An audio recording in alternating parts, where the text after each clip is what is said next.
The stranger beneath the streetlight. The city pulsed with its usual rhythm, a blend of hurried footsteps, echoing horns, and the faint hum of neon lights flickering in the dusk. People rushed through the streets with eyes fixed ahead, lost in their own worlds, chasing deadlines and carrying invisible burdens of ambition. But amid that flood of faces, one man walked slower than most. David Harris, a mid-level marketing associate at Thorne Industries, whose neatly pressed suit and tired eyes told the story of a man trying to balance dreams with survival. It was late evening, and as David stepped out of the subway station, he loosened his tie and took a deep breath of the cold city air. He had spent another long day fighting through spreadsheets, presentations, and office politics that left him drained of joy. Yet even through the exhaustion, he carried something rare in the city, an instinctive kindness that hadn't yet been crushed by the weight of corporate life. As he turned into the quieter street leading to his apartment, something unusual caught his attention. Near the flickering glow of a broken streetlight, a woman sat on the sidewalk beside a small cardboard sign.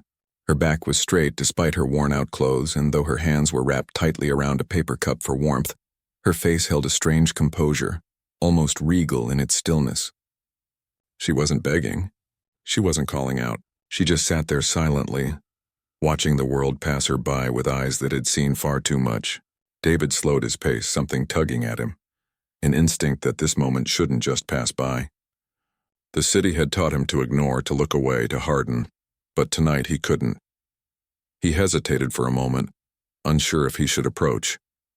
He'd seen homeless people before, but there was something about her that didn't fit the picture his mind had painted of despair. Her posture was proud, her eyes intelligent, her expression calm. Finally, curiosity overpowered hesitation, and he stepped closer. "Excuse me," he said softly, his voice cautious, as if afraid to disturb the fragile quiet surrounding her. The woman looked up, and in that single glance, David felt something shift. Her eyes were sharp yet gentle, filled with quiet resilience, and though her face was marked by hardship, her dignity remained untouched. "Are you all right?" he asked, almost whispering. "As all right as one can be sitting on cold concrete," she replied with a faint, ironic smile. Her voice carried grace, every word carefully measured. It wasn't what he expected, it wasn't broken, it wasn't weak. It was steady, composed, almost elegant. David shifted awkwardly, unsure what to say next. "I'm David," he said, extending his hand before realizing how odd it might seem. But to his surprise, she took it, her grip firm. "Lisa," she replied simply. Her name hung in the air for a moment, and David found himself repeating it under his breath as if to commit it to memory. He sat down on the edge of the sidewalk near her, ignoring the curious looks from passers-by. "You don't seem like you belong here," he said gently. Her eyes flickered with something unreadable, pain, maybe, or memory. "That's the thing about life," she murmured.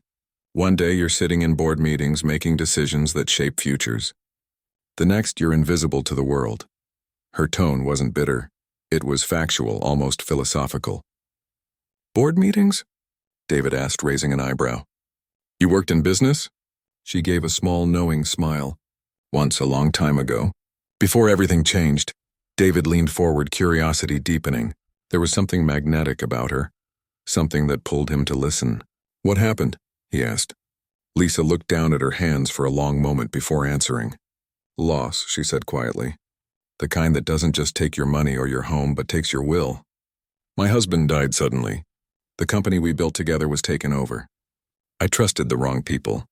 Within months, I lost everything. My family, my career, my identity. And when the world turned its back, I learned how quickly respect disappears when you have nothing to offer in return."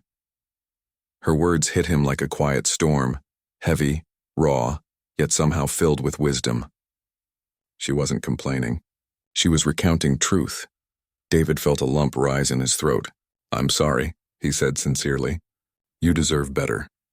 Lisa gave a faint smile. "We all do. But sometimes life teaches us who we are when everything else is stripped away." There was a pause, a stillness between them where only the distant sound of traffic filled the air. Then, almost impulsively, David said, "You know, my office is hosting this annual party next week. It's a big deal, lots of executives, free food and music. We're all supposed to bring a guest, but I don't have anyone to bring." He paused, realizing how absurd it sounded as he continued. "Maybe you'd like to come? You'd get a warm meal, a night off from all this." He gestured vaguely at the street. It might be nice. Lisa's eyebrows arched slightly, her lips curling into an amused smile. You're inviting a homeless stranger to a corporate event? She asked softly. Do you make a habit of doing unpredictable things, Mr. Harris? David chuckled, embarrassed. Honestly, I don't know why I'm doing this. There's something about you that feels different. Like you don't belong on this street. And maybe, I don't know, maybe it would be nice to give you one night that feels normal again. Lisa studied him, her eyes searching his face for any sign of mockery or pity, but found none. Only sincerity.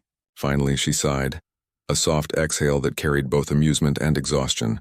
I haven't worn a dress or attended an event in years, she said quietly, and I doubt I own anything that would be appropriate. David smiled. Then let me help with that. I'll take care of it. She tilted her head, her expression thoughtful. Why are you doing this, David? He paused, considering her question. Why was he doing this? He wasn't sure. It wasn't pity. It wasn't obligation. It was something deeper, an instinct to help someone who still had fire left in her eyes.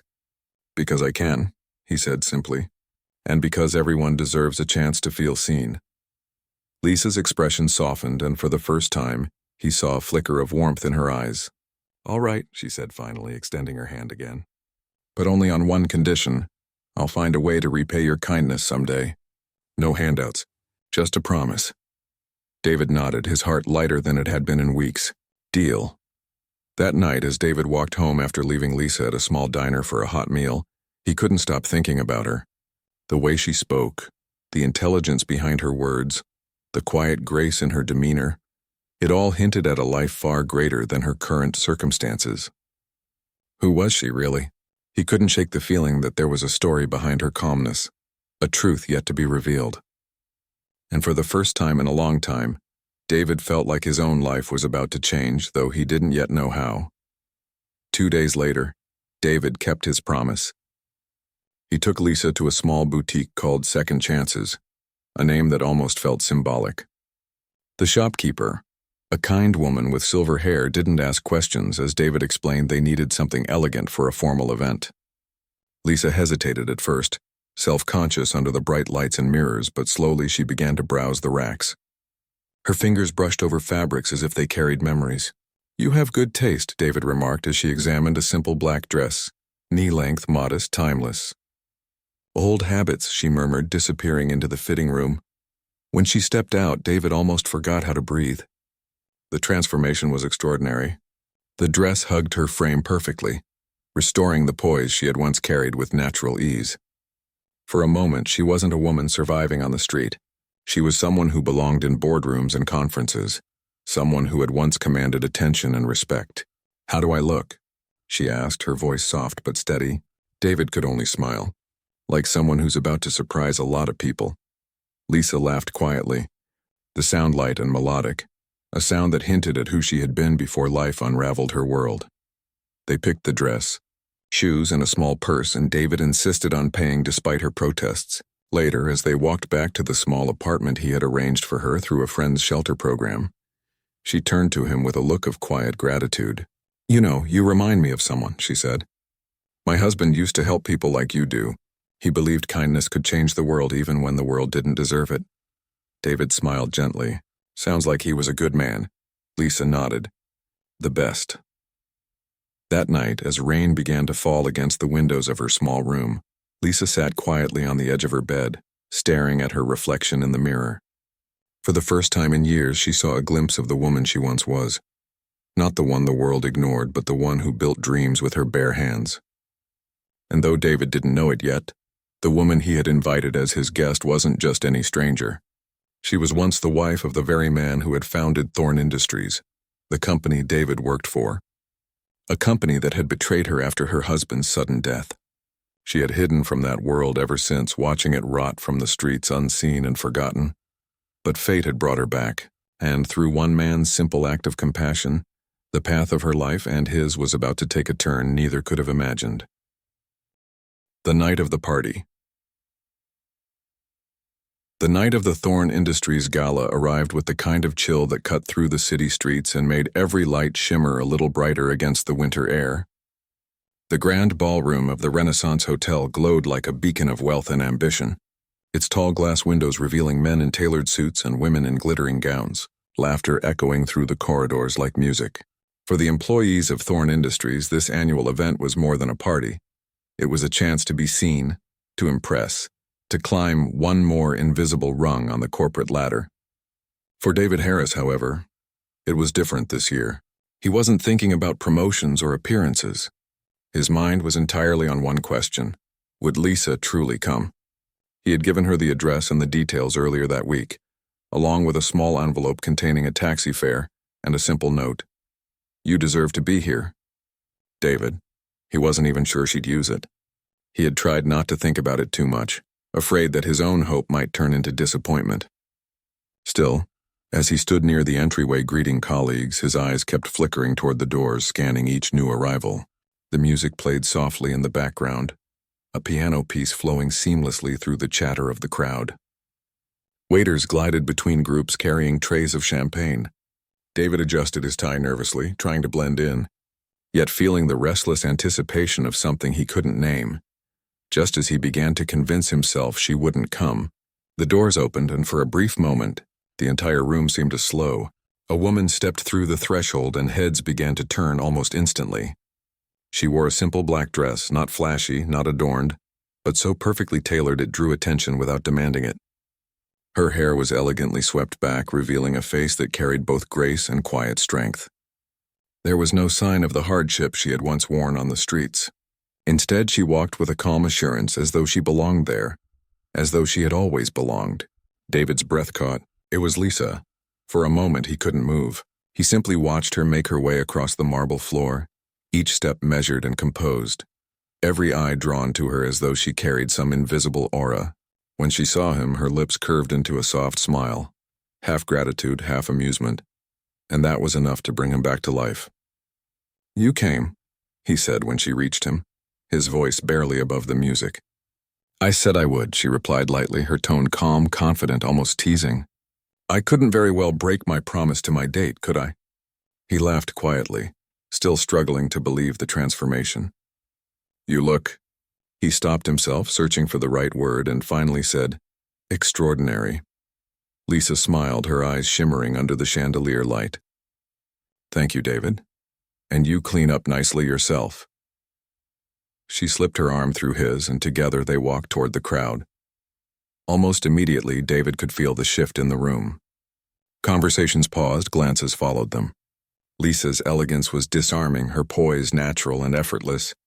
People who had ignored David at previous events suddenly greeted him warmly, curious about the mysterious woman at his side. "David, who's your guest?" asked Michael, one of his colleagues from the marketing department, a man who rarely acknowledged David outside the office. "This is Lisa," David introduced, keeping his voice even. Lisa extended her hand with a gracious smile. "It's a pleasure to meet you," she said, her tone polished, professional, so smooth that for a moment, even David forgot she had once been sitting on the cold pavement beneath a streetlight. As the evening progressed, Lisa mingled with the guests effortlessly. She carried conversations about business strategy, economics, even art, with such fluency that people began to whisper about who she might be. The executives, men and women who had built their careers on hierarchy, found themselves drawn to her, intrigued by her insights and the quiet confidence with which she spoke. David watched in awe from a distance as Lisa navigated the room like a seasoned professional. There was no trace of nervousness, no hint of hesitation. It was as though she had stepped back into a world she knew intimately. And in truth, she had. At one point, while David was fetching drinks, he overheard two senior managers whispering near the buffet table. "Who is that woman with Harris?" one asked. "She looks familiar." The other nodded slowly. "You're right. There's something about her face." They trailed off, their voices low, but David felt a spark of unease. He brushed it aside, telling himself he was being paranoid. Still, when he returned to Lisa, he noticed something shift in her expression as well. A subtle tightening of her jaw, the faintest flicker of discomfort behind her composed smile. "Are you all right?" he asked quietly. "Fine," she replied quickly, forcing another smile. "Just memories." Later in the evening, the CEO arrived, a tall, silver-haired man named Charles Grayson, known for his commanding presence and cold precision. As he made his way through the crowd, the employees straightened their postures, their laughter growing forced, their conversations more careful.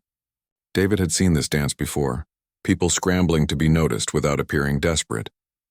When the CEO finally approached their group, David felt a familiar tension rise in his chest. "Mr. Grayson," he greeted respectfully.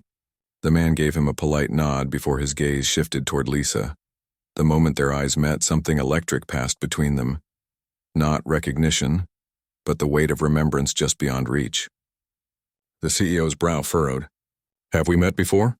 he asked, his tone curious but cautious.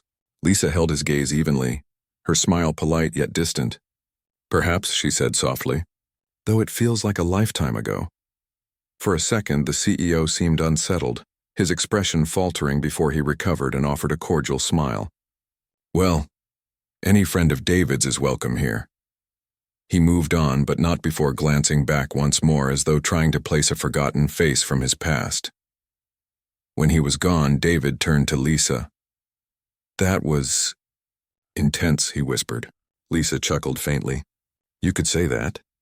Her eyes, however, lingered on the departing CEO, filled with a complex mixture of sadness and reflection. "What's wrong?" David pressed gently. "It's nothing," she said, shaking her head. "Just ghosts of old rooms and old mistakes." Hours slipped by and the gala grew livelier. The music swelled, people danced, laughter filled the hall. Yet beneath the glamour, something restless stirred in Lisa. Standing near the balcony overlooking the city lights, she looked out at the skyline, her expression unreadable. David joined her quietly. "You've been quiet," he said softly.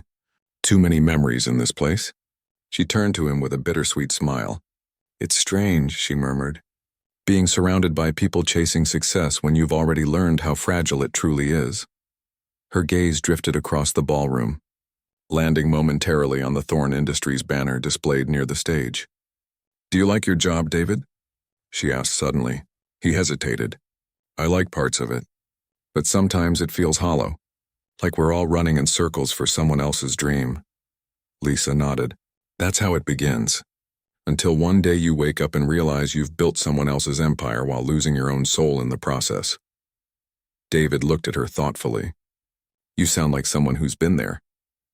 "Maybe I have," she said, her eyes still fixed on the glowing logo across the room.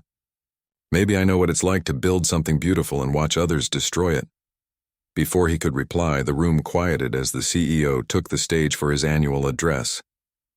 He spoke about growth, innovation, and loyalty, the same rehearsed words that filled every corporate celebration. But Lisa listened differently. Each word seemed to stir something buried deep within her, each phrase peeling back layers of memory she had fought to bury. When the applause erupted, she remained silent, lost in thought. Then, without warning, she turned to David. "Would you mind if I stepped out for a moment? I just need some air." He nodded quickly. "Of course. I'll be right here." She walked out to the terrace, the night air cool against her skin.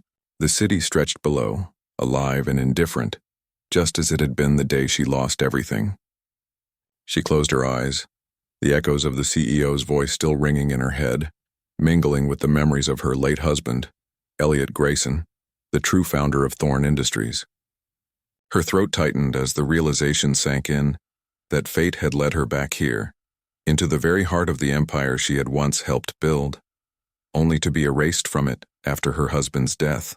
Charles Grayson had been Elliot's business partner, the man she had trusted, the man who had promised to protect her husband's legacy, and instead taken it for himself. Seeing his face tonight had reopened wounds she thought had healed. She had no plan, no intention to confront him. Yet destiny had placed her back in this moment, perhaps for a reason she did not yet understand. Behind her, the door opened softly and David's voice followed. "Lisa, are you okay?" She turned, forcing a faint smile. "Just thinking," she said quietly, "about how small the world really is." He stepped closer, concern etched across his face. "You don't have to stay if it's too much." She shook her head. "No, I want to. Not for me, for you. You've shown me kindness I didn't think still existed. I won't vanish halfway through the night." David smiled, touched by her strength. "Then at least let me get you another drink." She nodded, watching him disappear inside.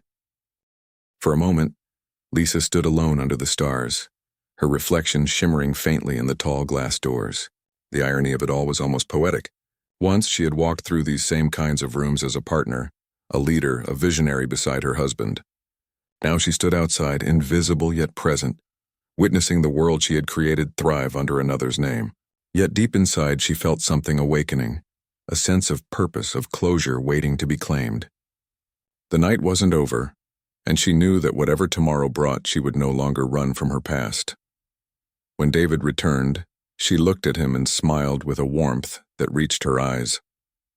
"Thank you," she said softly, "for reminding me what it feels like to be seen again." David shook his head.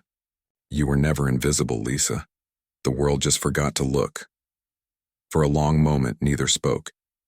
The music drifted faintly through the open doors, and the lights of the city stretched endlessly before them. Somewhere deep inside, they both knew this night was only the beginning of something far larger than either of them could imagine.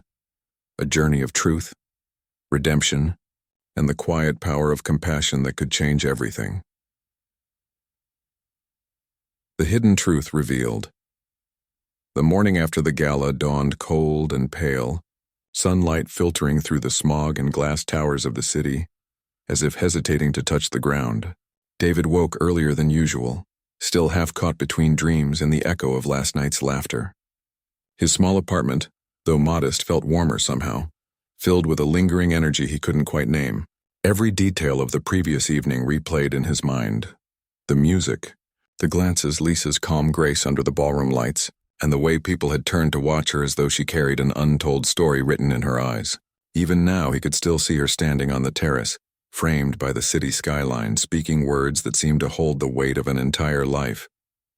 It had been the most surreal evening of his career, yet the strangest part was how natural it had felt, as though it were meant to happen. He made coffee and sat near the window, watching the city awaken. The streets were already busy, people moving with that relentless rush that defined urban life, each one lost in the rhythm of survival. David sipped his coffee and thought of Lisa, wondering if she was okay, if she had found peace after that emotional night. He reached for his phone, considering whether to text her, but stopped himself. He didn't want to intrude. She had her own battles, her own space. Still, he couldn't shake the curiosity gnawing at the edges of his mind. Who exactly was she? There was something too deliberate, too polished about her composure. Even her choice of words, the subtle confidence in her presence. It was as if she had once belonged in that world, the one she now seemed so far from. When he finally arrived at the office, the usual hum of Monday routine felt oddly different. People were still talking about the party, gossip swirling like perfume in the air. David caught fragments of conversations as he passed. The mystery woman, the lady with Harris, the one who talked business better than the managers themselves. He could feel eyes follow him down the corridor, the envy and speculation almost tangible. He wasn't used to being the center of attention, and it made him uneasy. Still, beneath the discomfort, there was pride, because the woman they spoke about was the same one he had found on a cold sidewalk, the same one who had taught him in a single night what dignity truly meant. But as the day wore on, whispers began to change tone. By lunch, the gossip had taken on a sharper edge. "Did you hear the CEO asked about her?" Someone murmured near the coffee station. He said she looked familiar. Some people think she might have been a former executive or something. David froze mid-step, pretending not to listen, but his pulse quickened. The CEO? Why would Charles Grayson be interested in her? He dismissed the thought and returned to his desk, though his concentration shattered every time he glanced at the clock. Eventually, he couldn't stand it any longer. On his break, he slipped outside and dialed the number Lisa had given him. To his relief, she answered. "David?"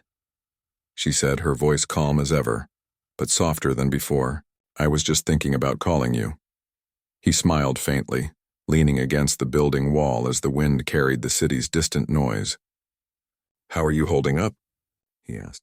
"Yesterday was a lot." There was a brief pause before she replied. "Yes, it was, but I'm fine. In fact, I think I needed it. Sometimes facing the past is the only way to stop it from owning you." He hesitated. "The CEO recognized you, didn't he?" Her silence told him everything. He knew your face, David continued quietly. He just couldn't place it. But you knew him, Lisa sighed softly. I did. Once upon a time I knew him very well. His name is Charles Grayson. But before he was the CEO, he was something else entirely. He was my husband's partner, my friend's husband's confidant, and when my husband died, he became the man who took everything we built and claimed it as his own. Her words came slowly, each one carrying a weight that filled the quiet between them. Your husband? David repeated, struggling to process. You mean? Elliot Grayson, she said simply. Founder of Thorn Industries. For a moment, David said nothing. The street noise seemed to vanish, leaving only the sound of his own breathing. Elliot Grayson, the visionary entrepreneur whose tragic death a decade ago had made headlines across the business world. The man credited with shaping Thorn Industries into a technological giant before a sudden accident cut his life short.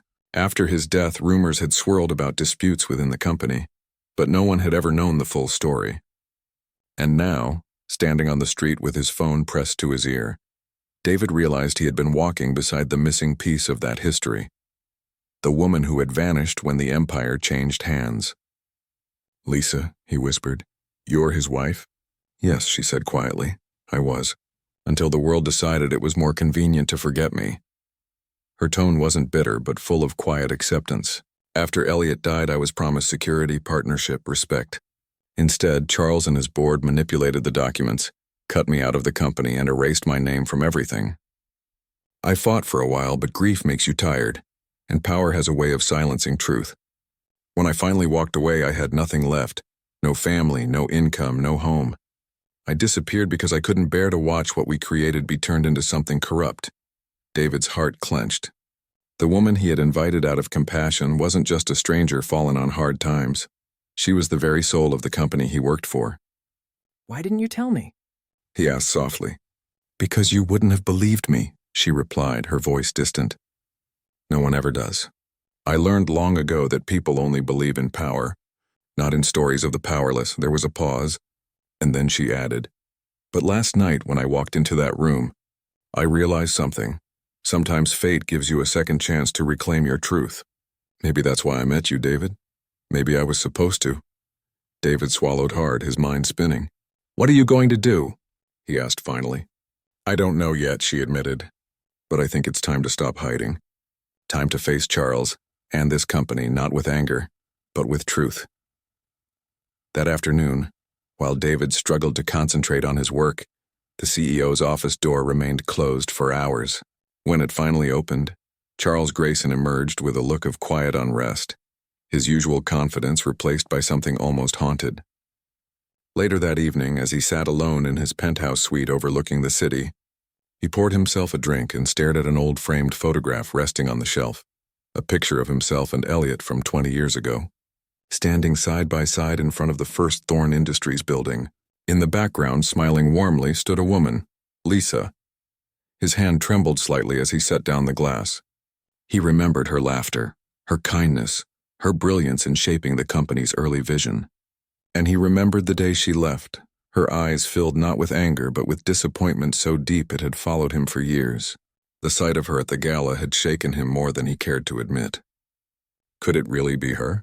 Could she have survived all this time only to return like a ghost from his conscience? The following morning, an unexpected email arrived in his inbox. No sender listed, no subject line. Only a single sentence inside. We need to talk. You owe me the truth. L. For a long time, Charles sat staring at the screen, his pulse loud in his ears. He knew that signature, and he knew there was no escaping it anymore.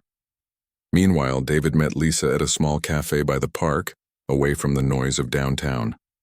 She looked different again, not because of her clothes or appearance, but because of the quiet determination radiating from her eyes.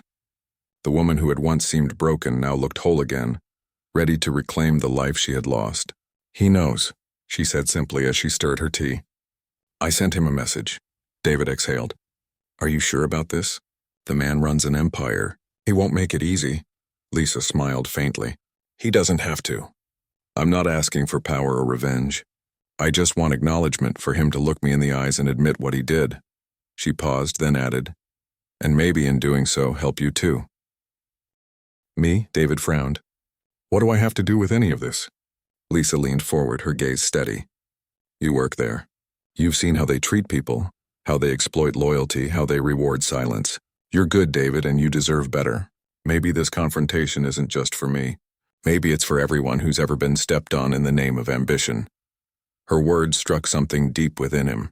He thought of the long nights, the unpaid overtime, the hollow compliments from managers who only noticed results, never effort. He thought of his father, who had worked himself to exhaustion in a factory and died before retirement, replaced without a second thought. For the first time, David saw Thorn Industries not as a place of opportunity, but as a reflection of a broken system, one that Lisa had helped build, only to be cast out from. As they walked through the park afterward, the wind brushing through the autumn leaves, Lisa stopped and looked up at the tall glass towers glinting in the distance. You know, she said softly, I used to look at those buildings and feel proud. Now I see them for what they are, mirrors that reflect only what people want to see. But the truth, David, always finds its way through the cracks. She turned to him with a quiet smile.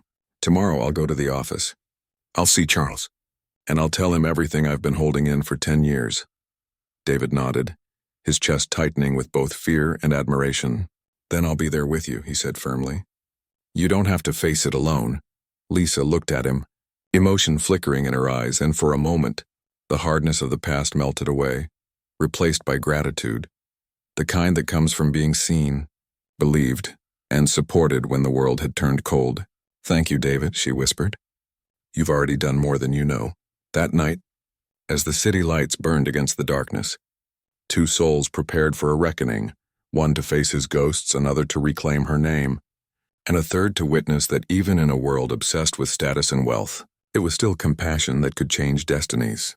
And though neither Lisa nor David could see what awaited them, one thing was certain: by the end of tomorrow, the walls of Thorn Industries would no longer echo with silence.